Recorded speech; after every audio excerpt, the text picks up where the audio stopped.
Halo Dipa, selamat siang. Selamat Nah siang. teman-teman, sekarang saya bersama Dipa, Dian. Oke, lagi sama Dian. Dian sekarang ini ada di Jepang.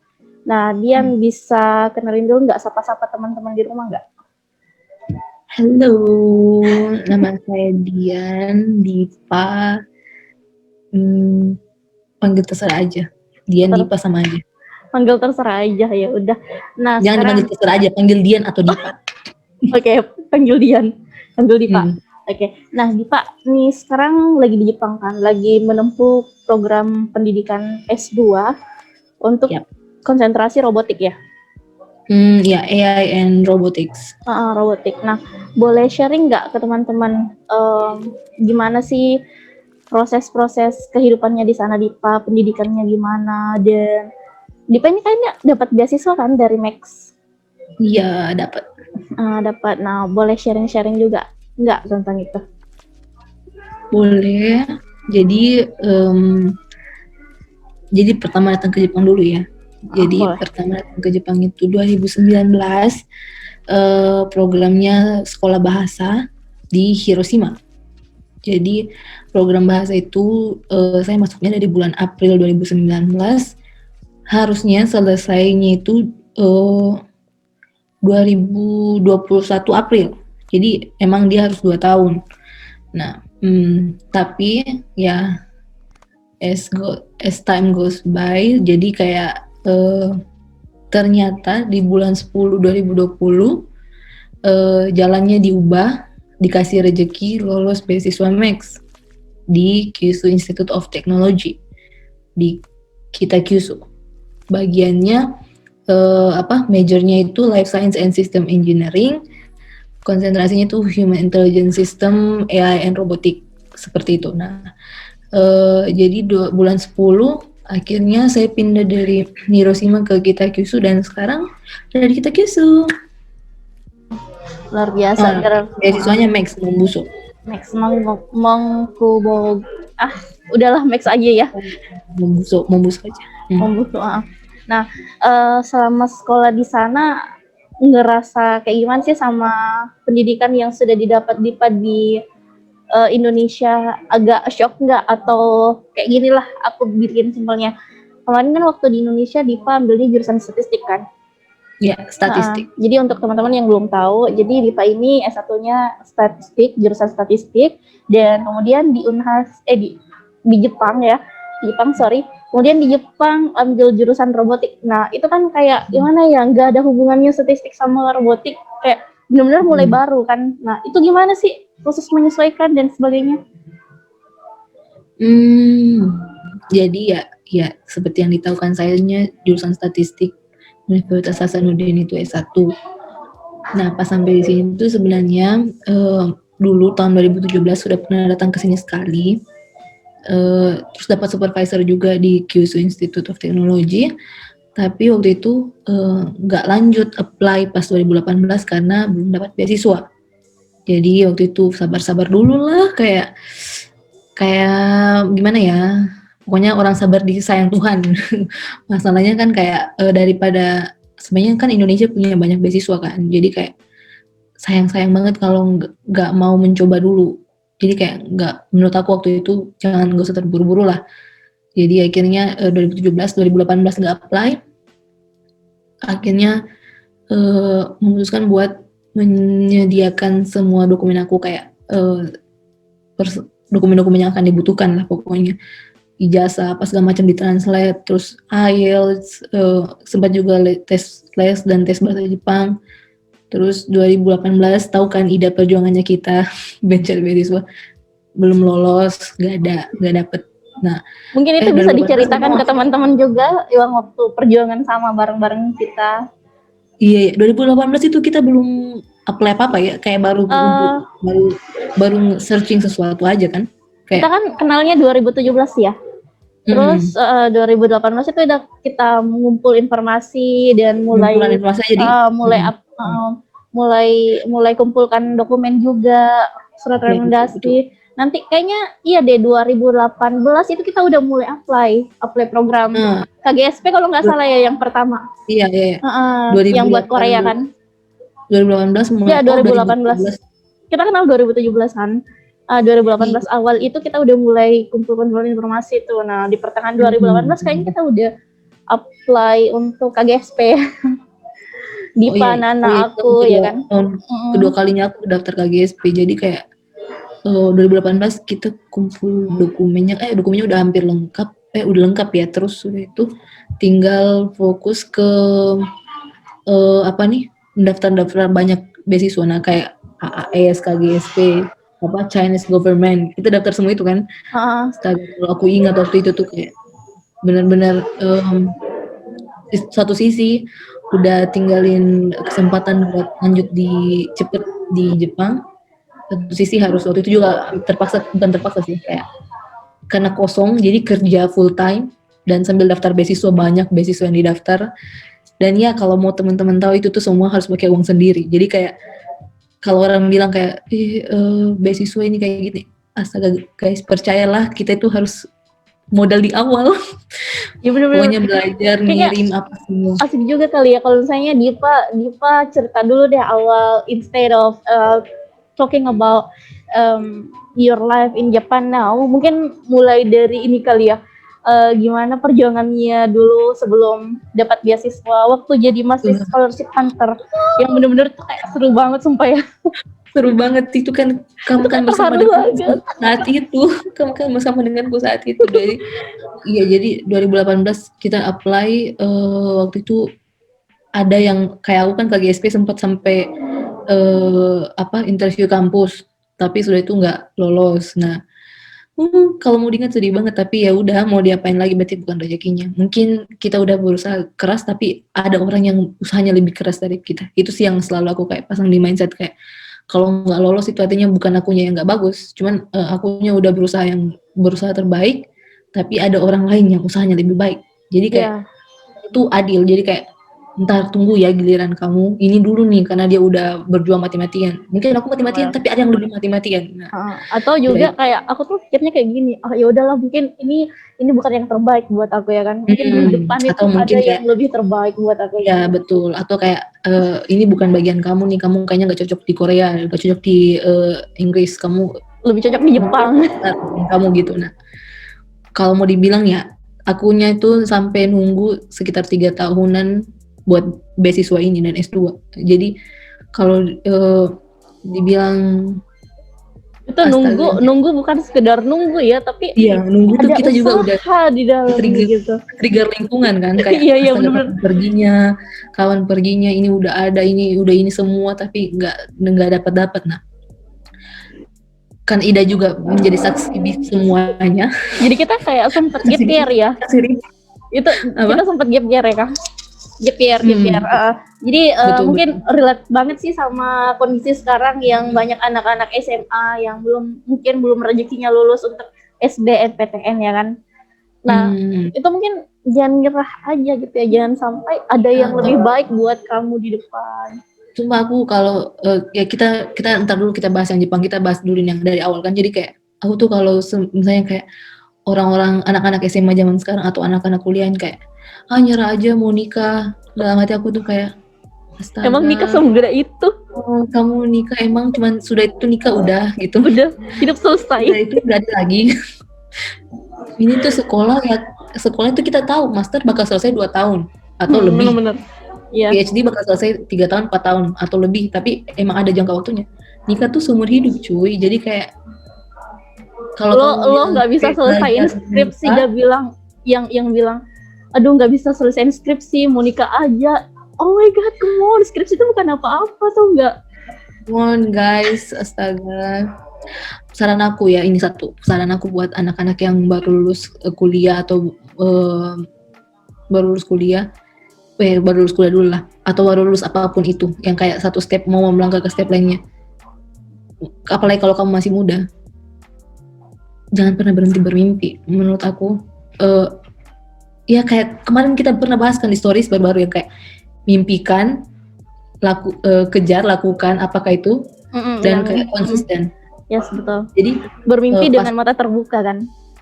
Jadi kayak kemarin pas aku juga lolos beasiswa dan akhirnya bukan lolos beasiswa sih, lolos ke Jepang, itu pertama kali bahasa Jepang. Sebenarnya tuh ya meskipun itu jujur itu B sendiri bahasa Jepang, tapi ada kebanggaan tersendiri akhirnya aku berani ambil langkah. Nah saat itu aku ingat banget ada satu teman yang kayak ngomong kayak gini, Dipa hati-hati di jalan, Dipa hati-hati di Jepang ya. Aku tahu kamu pasti bisa. Sejauh ini di hidup aku, kamu itu teman aku yang paling persisten, konsisten, something like that, yang kayak kalau udah ke pacu satu, kalau udah ke titik satu itu aja mulu. Jadi kan kayak gini. Dulu kan ya kita targetnya beasiswa aja, negara manapun nggak masalah. Yang penting beasiswa S2. Benar-benar. Nah itu yang sebenarnya sih ya kita juga nggak bisa paksa orang berpikir seperti itu, tapi itu tuh kayak lebih membuka peluang memang, dan ya memang mungkin kayak pisau bermata dua lah, kayak membuka peluang sekaligus ya kadang juga kita susah karena nggak fokus sama satu, tapi kalau kamunya mencoba yang terbaik menurut aku nggak ada yang sia-sia. Jadi perjuangan kita dulu untuk cari beasiswa asik, Luar parah biasa. sih. Dulu inget nggak Amazing. kita dulu tuh punya semacam prinsip ya kayak sebar jala di mana aja lah, kita nggak pernah tahu jala yang kita sebar itu jala yang mana yang bakalan dapat ikan.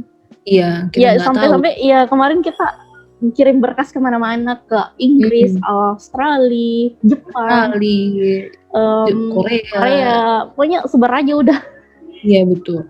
Dan ya inilah jalan hidup, ada yang di Jepang ya sekarang Dipa, terus Nana di Australia kan, Ibe juga kemarin sempat di Jepang ya.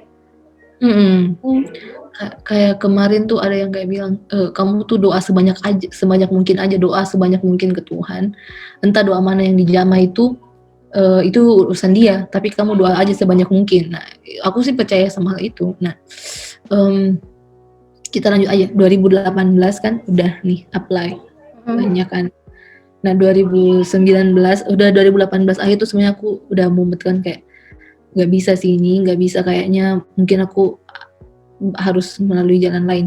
Ingat nggak sih satu kata Pak Jokowi itu, tujuannya jangan dirubah, jalan kesananya yang dirubah. Kalau misalnya kayak nggak bisa jalan ini, jalan lain coba, tapi selama jalan itu baik dan tidak merugikan orang lain, intinya jangan rubah tujuannya. Intinya tujuannya tetap ada banyak jalan tetap menuju Roma ya, intinya kayak gitu. Ya betul. Nah, pilih jalan mana yang nggak membahayakan. Jadi sempat kayak berpikir sendiri kayak, aduh harus pakai duit orang tua lagi nih, pakai sekolah bahasa. Nah lucunya pas 2018 akhir apply ke Jepang untuk sekolah bahasa itu kan ya susah-susah gampang juga, soalnya meskipun biaya sendiri kadang-kadang juga Jepang susah terima kan, kayak sekolah itu kita harus interview apa segala macam.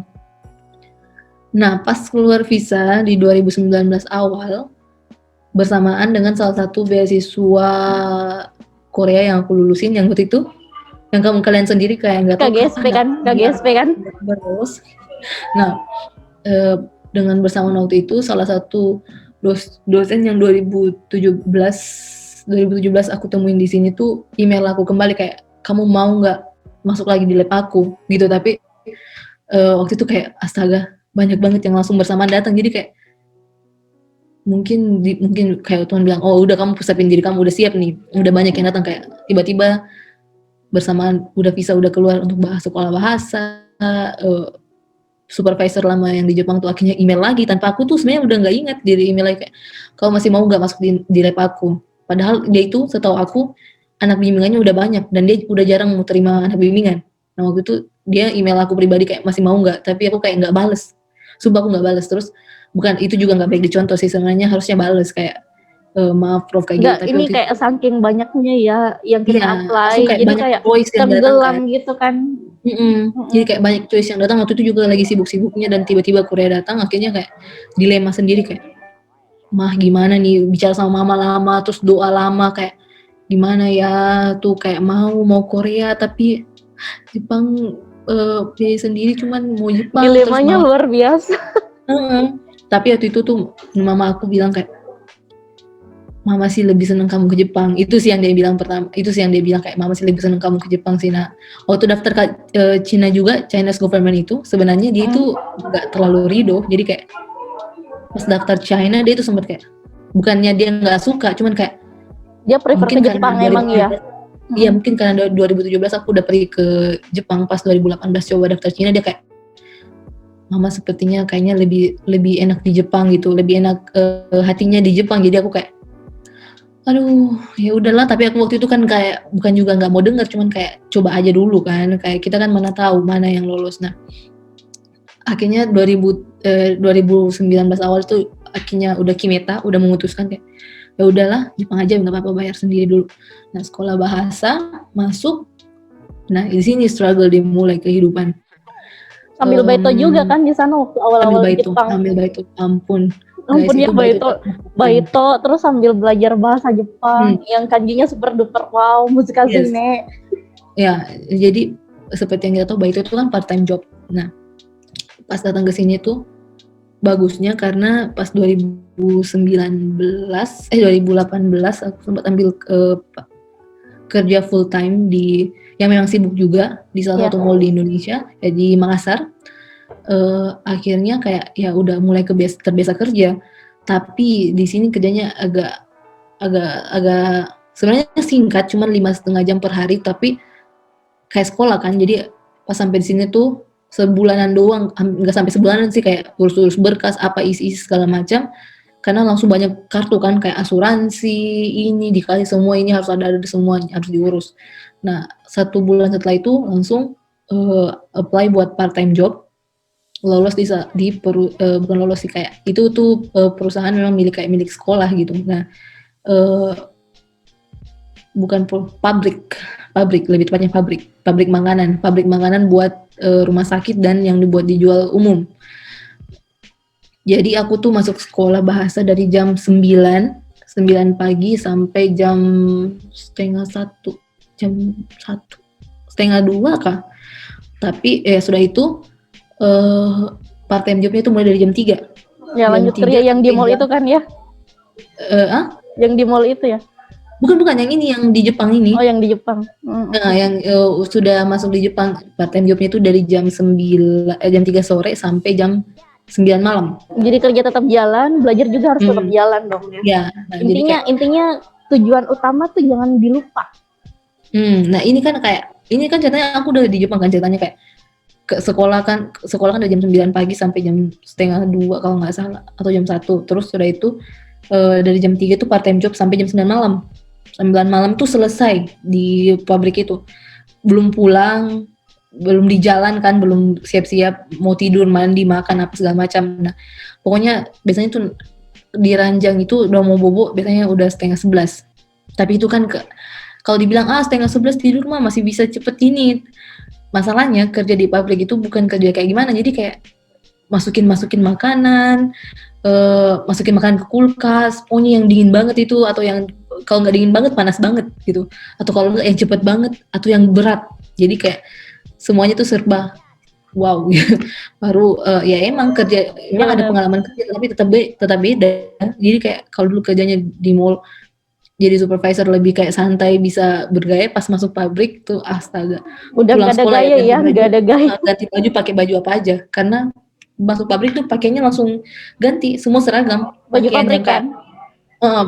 Pakai masker, pakai itu tutup kepala, pakai ini, pakai semuanya, pakai baju semacam baju astronot ya. Baju astronot. Nah itu tuh berlangsung 1,5 tahun.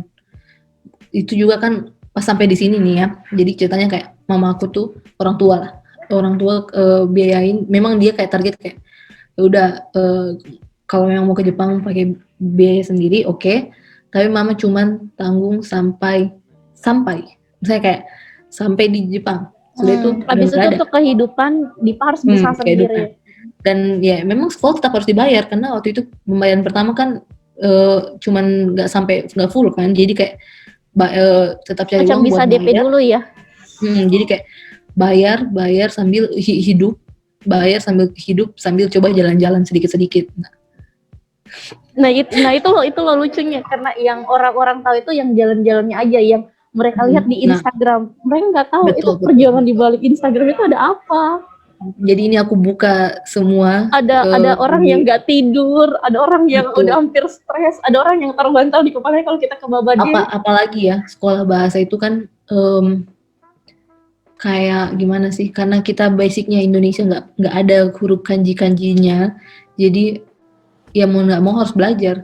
Ya betul. Nah pas apa tuh kayak dibilang 1 tahun terakhir aku di sekolah bahasa, eh, pola hidup tuh kayak berubah. Jadi kayak akunya mulai bisa ngatur waktu. Jadi kayak jam 5 pagi tuh akunya biasanya udah bangun lari, jogging.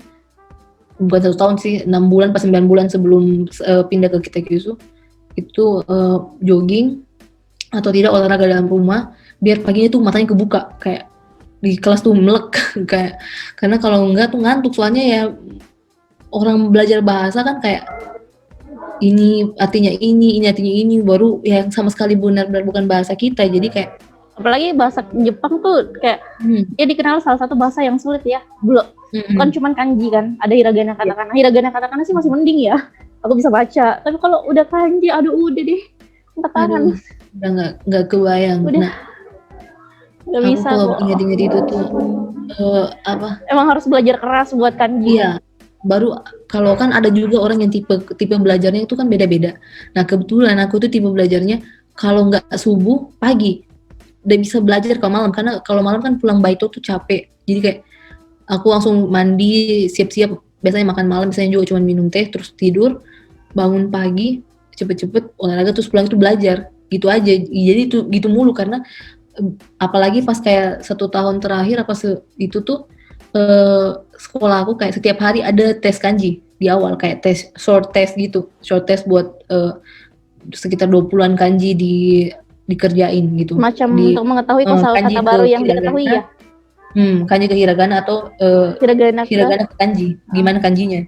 Jadi itu tuh benar-benar kayak ampun nggak ditambah part time job sebenarnya kalau mau ngeluh sih ya kalau sekarang nggak ngerasa ngeluh sama sekali sih cuman kayak kayak wow bisa juga udah ya ngerasa terbiasa ya dan kalau sekarang kalau diingat posisi kita sekarang ingat perjuangan yang lalu wah aku bisa melalui semua itu yang kalau dipikir dulu tuh bisa nggak ya kita sempat skeptis kan aduh bisa nggak ya kira-kira jadi kayak ya ampun jadi kayak biasa pikir kayak ya ampun bisa juga kelewati hari-hari itu 1,5 tahun loh jadi kayak jujur aja kak nggak usah dipungkiri lah cara kerja kita orang Indonesia sama orang Jepang tuh beda kan saya cara kerja pola pikir dalam bekerja semuanya pasti beda jadi kayak kalau di sini tuh pekerjaan apapun dihargain jadi orang tuh kerjanya pasti total kalau biasanya Indonesia kan kayak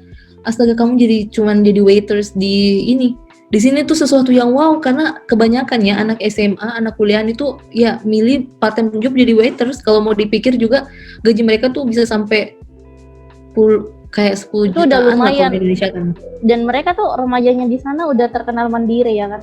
Iya mereka udah pulang sekolah dia udah baito, terus dapat duit, ya belanja buat diri sendiri kayak semacam apa ya? Ya gitu.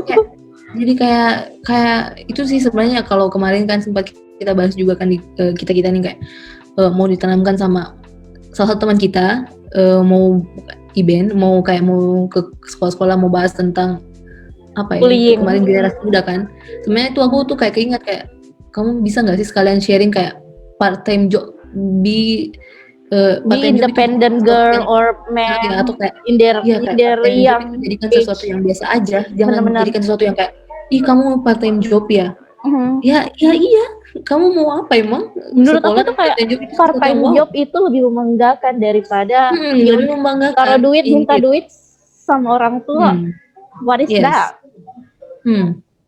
jadi kayak part time job itu semestinya hal yang common sebenarnya untuk anak-anak muda karena di situ juga bisa melatih kamu buat bersiap di dunia kerja sebenarnya. Sebenarnya juga pola pikirnya bakalan lebih teratur ya, udah mulai terbentuk di situ kan, lebih mulai dewasa.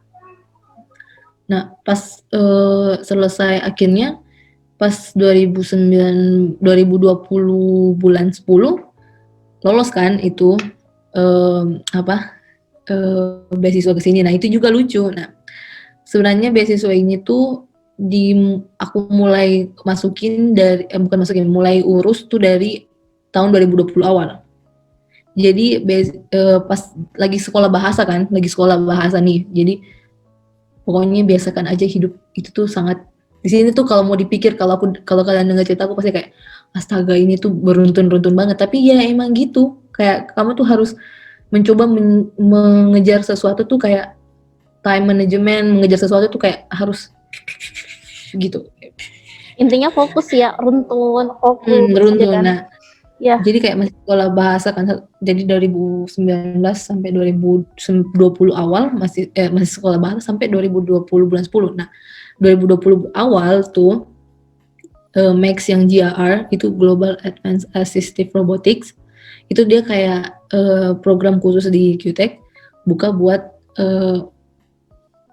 orang yang buka buat sekolah. Jadi kayak dia bekerja sama Max, jurusan itu bekerja sama Max dan cari kayak siapa dan dia kayak cari siapa yang mau dites untuk masuk ke dalam jurusan itu. Nah, waktu angkatan aku cuman 2 master yang diterima dan kalau aku nggak salah 1 PhD. Jadi 3 orang. Itu tuh bulan 10 intake. Nah, dari awal 2020 itu pas selesai liburan tahun baru dihubungin sama salah satu dosen aku di Indonesia. Nah, kebetulan memang ini dosen aku, Pak Armin. Dia itu kayak emang kayak selalu memperhatiin kita tuh anak-anaknya kan. Jadi kayak yang benar-benar care ya sama studentnya. Jadi 2020 aku tuh di chat sama dia kayak Dian, Mas, gimana nih lagi apa sekarang? Terus aku bilang ya lagi belajar Pak, belajar bahasa. Waktu itu tuh sebenarnya dari awal datang ke Jepang pun aku mulai sering email profesor. Cuman kayak ada yang dijawab, ada yang enggak. Kayak ya kita juga tahu mereka Ya sabar aja dan tetap berusaha. Dan ya emang juga kalau mau ditahu kehidupan profesor di sini tuh kayak mereka banyak banget gitu, sibuk. Nah, jadi ya udah ngerti-ngerti aja. Nah, 2020 awal dihubungin sama dosen aku di Indonesia kayak, "Dian gimana nih mau lagi apa, sibuk nggak?" Aku bilang, "Ya ini lagi sekolah bahasa." Terus ditanyain kan, "Ada nih yang buka, mau nggak coba?" Gitu kan, "Mau nggak coba?" Terus aku bilang, "Apa Pak?" Gitu kan, "Ini GAR." Terus aku bilang, "Oh apa itu?" Penasaran kan, "Apa nih GAR?" Global Advanced Assistive Robotics. Terus kayak, ampun, Bapak ini tidak salah karena statistik disuruh daftar robotik itu sebenarnya kayak jauh banget agak-agak bedanya sedikit, ya.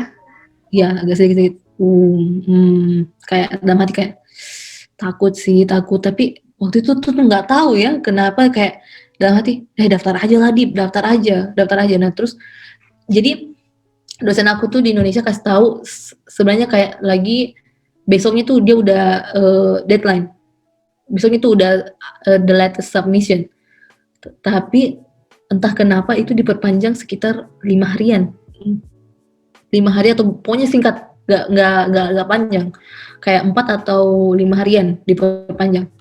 Nah, kan dikirimin kan, terus aku bilang, "Ih Pak, besok nih deadline-nya, akunya belum ada apa-apa." Karena dia minta research plan, minta sebanyak sih yang dia minta, kayak esai juga, apa kayak yang kayak kita kemarin di KGSP itu. Nah, kaget kan kayak gimana nih Pak, sudah besok. Terus Pak Armin bilang enggak masih bisa itu dia perpanjang kayak ya gitulah yang aku bilang kayak 3 atau 4 hari 5 atau 4 harian. Nah udah kan waktu itu kayak udah mati ya udahlah nggak usah pergi sekolah. Nah bukan nggak pergi sekolah sih, pergi sekolah tapi aku nggak pergi kerja by itu. Jadi kayak bayangin kan nggak pergi by itu juga, itu sebenarnya kemarin jadi struggle tersendiri sih buat anak part time di sini, karena kalau nggak pergi artinya nggak ada uang di hari itu. Karena kan Jadi bayarannya juga per jam ya. Nah, bayarannya per jam, jadi kayak nggak ada uang di hari itu.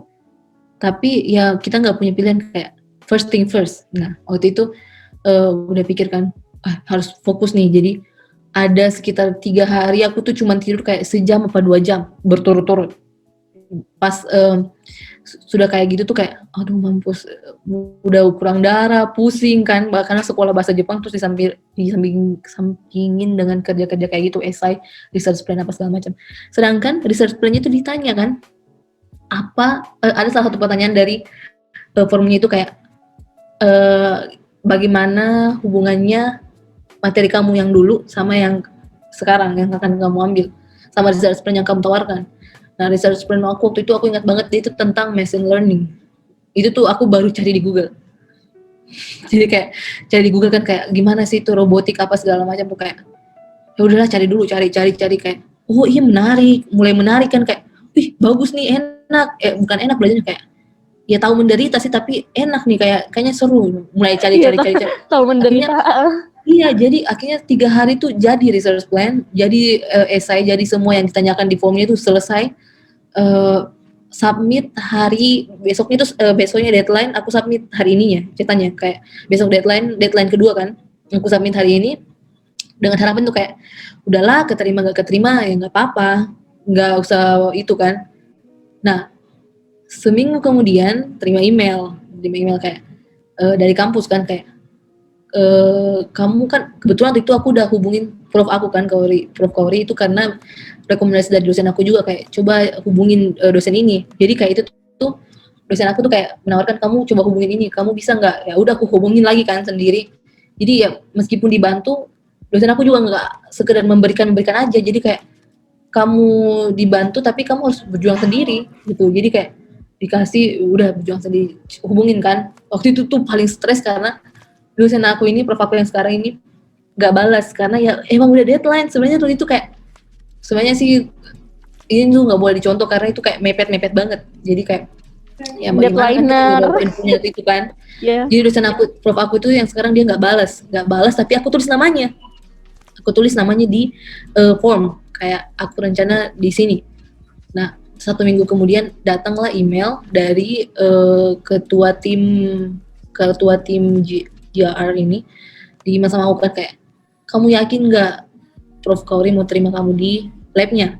Terus aku kayak mampus karena belum dibalas kan. Nah udah aku email lagi kayak Prof maaf mengganggu aku dapat email nih kayak gini padahal dia tuh kemarin belum balas email yang kemarin jadi aku email lagi susulkan. Nah itu dibales kayak oh dia kayak bilang oh maaf saya baru lihat emailnya dan kalau memang kamu di email seperti itu saya dengan senang hati terima kamu di lab dia kan ya udah aku email lagi nih kayak ke prof yang chat pertama kan yang email pertama kan aku email Pak katanya prof maaf ini udah dapat yes dari Prof Kauri kayak dikonfirmasi kayak oke, boleh masuk ya udah terus dosen itu prof itu bilang kayak oh oke, kalau begitu terima kasih ya gitu ya udah kan kayak waktu itu belum feeling apa bilang lolos nggak ya kayak gitu kan lolos nggak sih nah seminggu kemudian dihubungin sama pihak kampus ini benar-benar yang dari student section dihubungin kayak ini congratulations dokumennya lolos tapi kamu harus submit dokumen dulu bukan submit dokumen congratulations kamu lolos ada interview pertama. Nah interview pertama itu udah sama student section terus dijadwalkan lagi interview kedua ini bukan interview lagi udah sama tes jadi sama ada beberapa prof jadi aku kayak presentasi mereka tanya nah itu tuh kayak setelah pengumuman lulus itu kayak sekitar 2 minggu apa 3 minggu nah selama waktu 3 minggu ini prof aku yang sekarang supervisor aku kayak hubungin kan kayak ya udah kamu sama aku kita bahas ini kayak kita trial presentasi dan segala macam yang kita juga kayak mempercantik kembali research plan-nya jadi kayak 3 minggu itu aku sering skypean sama prof kayak oh iya ya gini prof aku sambil menjelaskan kayak gini dia juga jawab aku menjelaskan apa segala macam. Nah pas hari H nih presentasi kan di depan prof astaga aku tuh sampai nggak pergi sekolah karena itu tuh pagi jadi presentasi kan kayak oh ya selamat siang nama saya Dian kayak gini jelaskan kan ini dalam bahasa Jepang atau Inggris nih? Inggris semuanya dalam bahasa Inggris jadi menjelaskan kayak oh, ini saya dari sini research plan-nya kayak gini my previous personal thesis kayak gini jadi kayak dijelaskan semuanya dan tiba-tiba pertanyaan cuma kayak gini kan aku bahas satu topik yang emang kayak bukan common sih kayak itu tuh mungkin menurut aku mungkin hal yang agak susah di bidang robotik tapi menarik jadi kayak jadi poin plus bagi prof kayaknya kayak jadi kayak kamu tahu ya ini topik ini terus aku langsung jawab jujur kayak sebenarnya aku ini baru cari dan baru pahami pas mendaftar kemarin. Jadi mereka langsung ketawa kayak, oh iya ya nanti kamu bakal pelajarin itu kok, kayak gitu kan. Jadi kayak first impression-nya tuh luar biasa banget ya. Terus sudah itu dihubungin kan kayak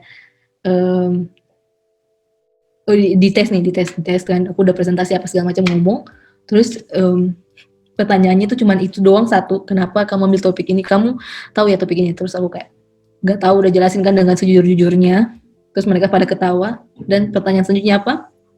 Kenapa kamu ambil sekolah bahasa di Hiroshima? Itu tuh nggak ada korelasinya sama sekali, jadi kayak aku cerita kayak ini tuh, terus mereka kayak enggak, kamu pasti di Hiroshima karena kamu suka ramennya kan, jadi diajak bercanda, jadi kayak cuma satu pertanyaan, sisanya tuh bercandaan kayak, oh kamu itu karena suka Mereka ramennya. udah welcome ya, karena kan kita tahu orang kayak, Jepang tuh susah, dia tertutup mereka. Iya, jadi kayak kamu suka ramennya kan, terus aku kayak enggak bro, kayak gini, terus jadi menurut kamu di mana ramen yang pernah kamu coba makan kayak gini, kayak mana yang paling enak gitu, terus aku kayak ketawa-ketawa kayak enggak. Ini kayak udah nggak ada hubungannya sama presentasi ya. Udah nggak ada, pokoknya bahas kenapa ramen, bagaimana hidup di Jepang, kamu seneng nggak hidup di sini, kayak gitu kan. Terus kayak kamu nanti kalau selesai S2 mau lanjut nggak? So aku bilang ya pokoknya aku mau di Jepang, kayak gitu kan, gitu aja jawabannya waktu itu. Terus mereka pada oke, gitu. Nah selesai itu prof aku juga kayak udah chat aku kan kayak well done, kayak udah presentasinya bagus gitu. Nah aku chat hubungin prof aku yang di Indonesia kayak, Pak Armin, dosen aku kayak, Pak aku nih udah nih kayak gini-gini, terus tanya, jadi gimana interviewnya? Aneh sih, presentasi terus satu pertanyaan doang, terus sisanya itu pertanyaan tentang apa aku makan ramen atau enggak gitu. Terus dosen aku bilang, oh oke, udah ngerti kan, udah ketawa-ketawa bilang, oh memang kayak gitu tuh, terus udah. Tapi waktu itu juga kayak dalam hati, kayaknya keterima deh, tapi belum yakin, kayaknya keterima. Tapi udah ada feeling kan? Udah ada feeling, tapi belum yakin kan waktu itu.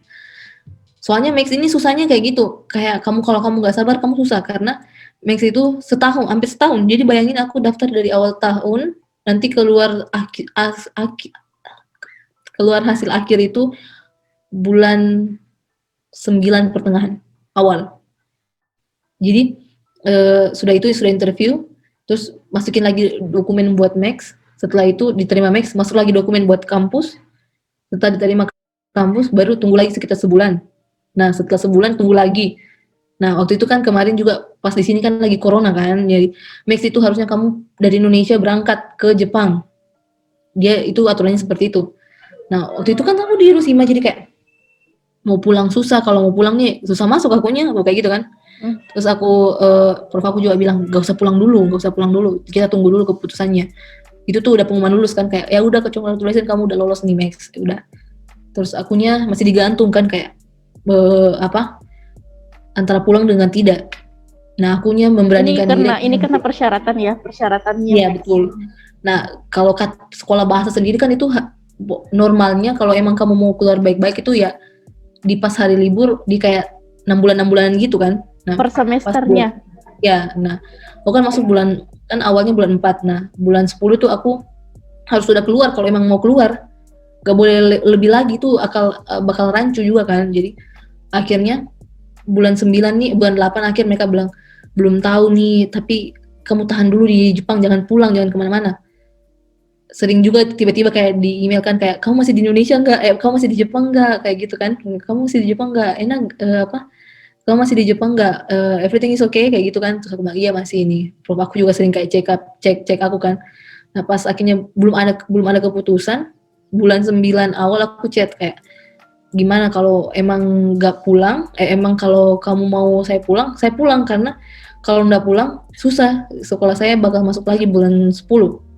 Dan mereka kayak tunggu ya, sabar satu minggu lagi, sabar. Jadi mereka betul-betul bantu untuk mencarikan solusi masalah ini ya. Solusinya. Jadi kayak betul-betul keren banget. Iya betul. Nah pas akhir bulan 9 akhirnya dia bilang oke, Dian, kamu bisa langsung pindah dari Hiroshima ke Kyushu. Gak usah pulang ke Indonesia. Lebih hebat lagi. Aku kayak dapat akhirnya. Soalnya kalau kamu nggak di Jepang, misalnya kayak kamu nggak di Jepang, Max itu akan berjalan. Jadi kamu nggak bakal terima. Jadi kayak kalau kamu di Jepang baru kamu boleh terima. Apalagi kayak waktu itu kan corona lagi parah-parahnya kan. Iya, corona lagi parah-parahnya. Jadi kayak nggak mungkin banget pulang kan. Jadi kayak udah Kayak udah kamu boleh datang. Akhirnya mulai packing apa, mulai say goodbye sama teman-teman, itu juga yang paling susah sih, karena kayak ya sama-sama dari awal kan udah say goodbye apa segala macam. Berbulan-bulan bersama. Betul, 1,5 tahun, Heeh, 1,5 tahun betul banyak banget. banget. Nah, akhirnya pas pindah, ya mungkin nggak seperti sesusah struggle di awal pas pindah ke sini. Cuman Udah bedanya pas mulai bisa membiasakan diri kan sama yes. kehidupan di Jepang. Dan bahasa Jepang juga waktu itu kan udah nggak terlalu parah, udah nggak terlalu, saya kayak nggak bisa sama sekali, ini udah bisa Udah satu ngomong kan, setengah udah bisa tahun loh dengar. di Jepang, udah ada basic lah. Nah, apa di waktu itu kita Kyushu, aku tuh tahu banyak anak Unhas di QTech, tapi di QTech Isuka, bukan di Wakamatsu. Nggak ada temen kan waktu itu, nggak tahu mau hubungin siapa, nggak ada sama sekali kenalan. Aku juga dari Indonesia, kayak di Indonesia tuh di Indonesia kayak nggak, udah banyak orang yang nggak aku hubungin kecuali kalian kan. Nah terus sudah itu ya itu sih kayak namanya mungkin seleksi alam, terjadi begitu saja. Nah Inner terus sudah circle-nya itu semakin menyempit kan. ya benar sih, aku juga Aku juga ngerasain sih hal yang sama. Nah sudah itu aku tanya sama sensei aku kan, kayak prof aku, kayak akunya nggak tahu ke situ. Nah prof aku menawarkan diri, kayak ya udah aku jemput ya di stasiun sama tutor aku kan. Ya aku bilang oke, dijemput.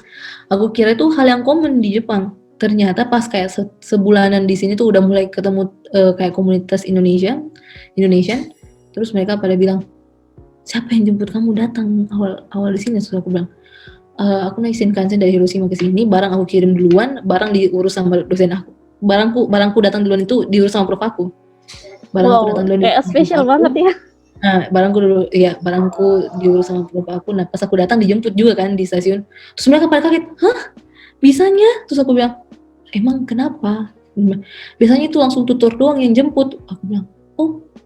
Ini sama profesor-profesornya ya. Nah, atau kalau enggak, orang se-Indonesia yang datang jemput.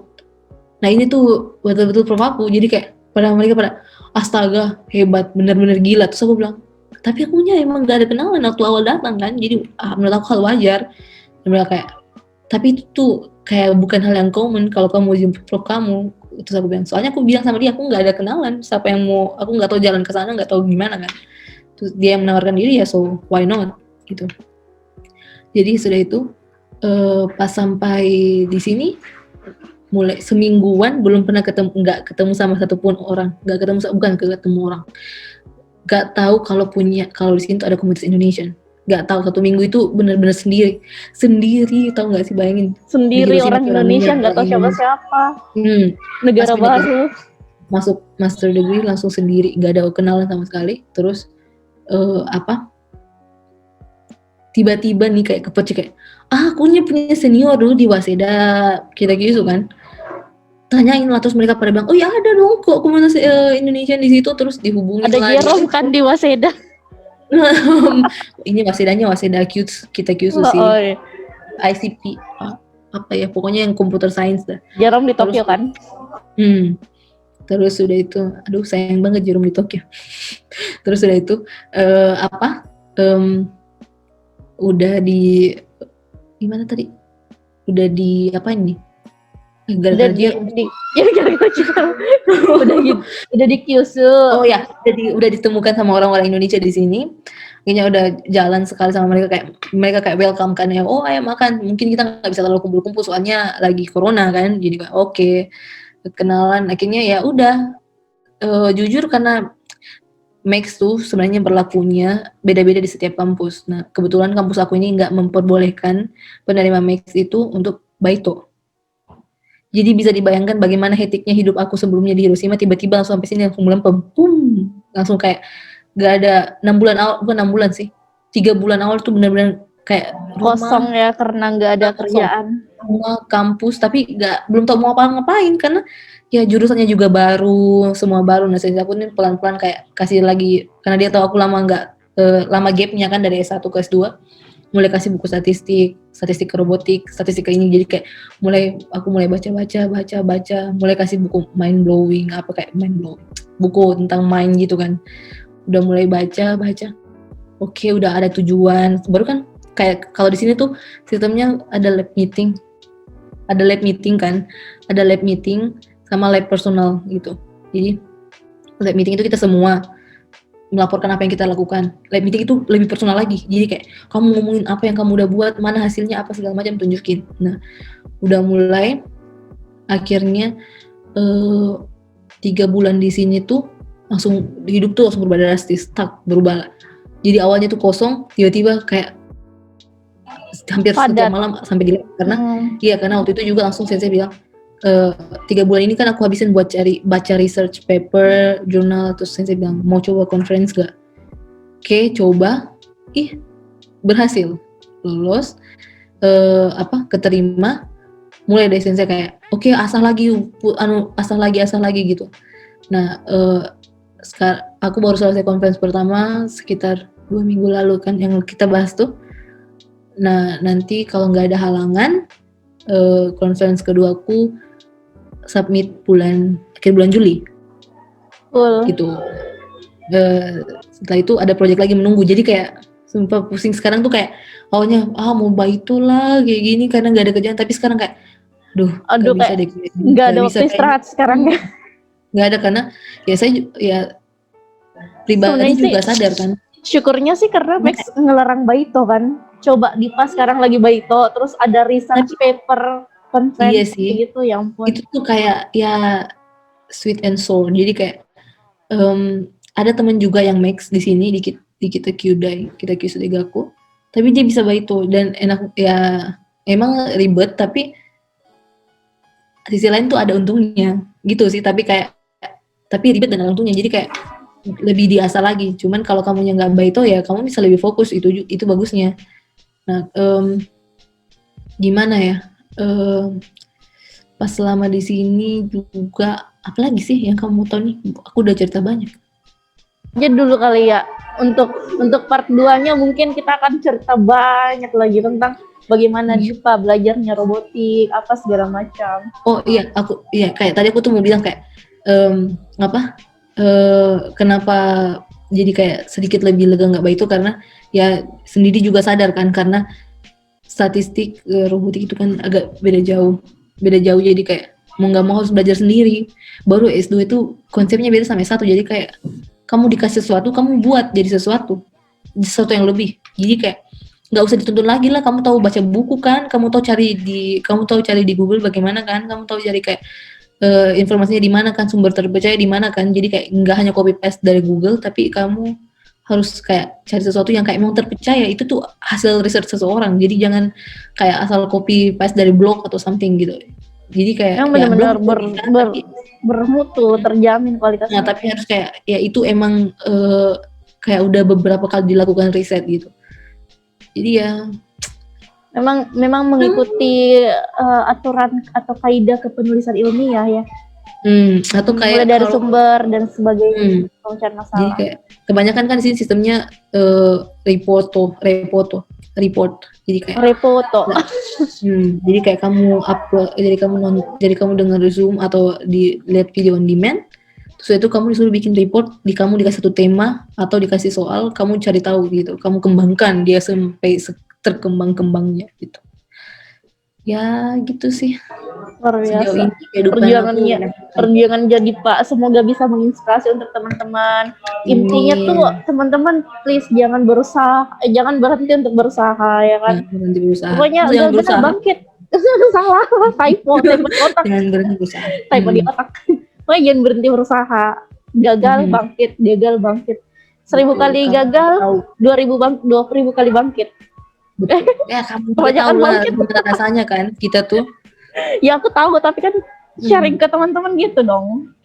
Iyalah. Mereka kan nggak tahu gimana.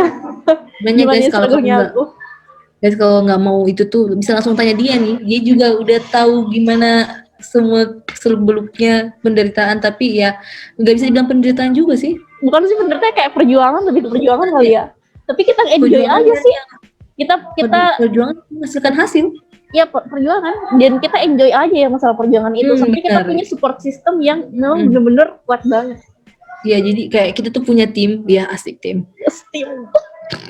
Punya tim yang kayak benar-benar support. Jadi kayak bantu kamu tetap in your line.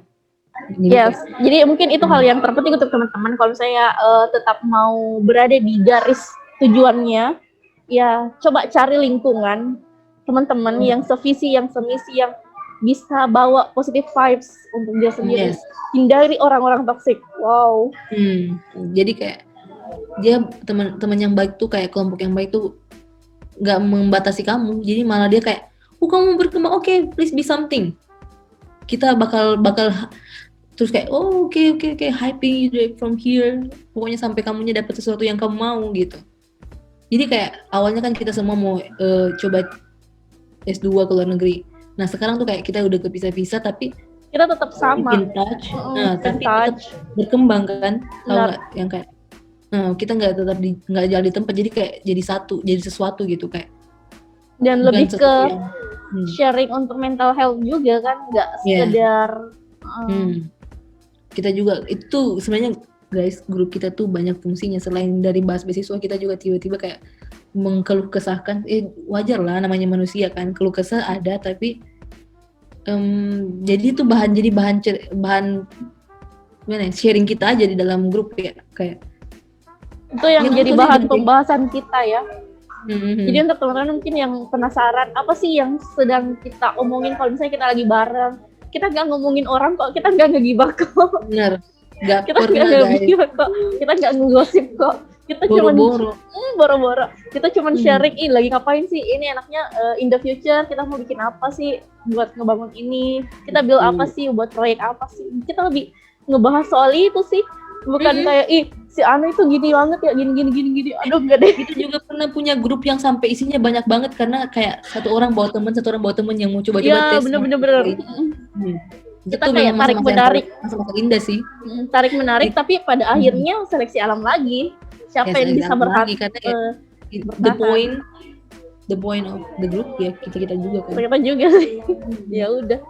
Anyway, thank you Dipa untuk sharing-sharingnya. Kayaknya udah hampir sejam. Sorry banget Bromino tadi udah bikin menunggu.